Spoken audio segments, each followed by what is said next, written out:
లోకములో మీకు ఎంతో ఇష్టమైన పుస్తకాలు ఉండొచ్చు, 4-5 సార్లు చదివితే వెగటైపోద్ది, ఆ పుస్తకాలు అమ్మేస్తాం. కానీ పరిశుద్ధ గ్రంథం మాత్రం ఆఖరి శ్వాస పోయేంత వరకు చదువుతానే ఉంటామా?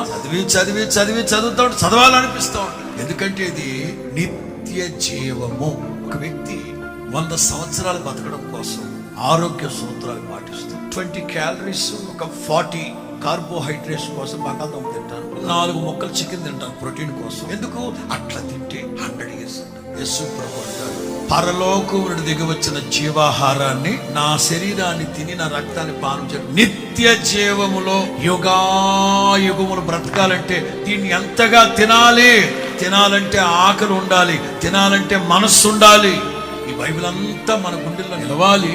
నిలవలేకపోయినా వాక్యపు ఉదక స్నానం చేత మన ప్రాణాత్మలు శుద్ధీకరించు. స్తోత్రం చెప్పండి గట్టి.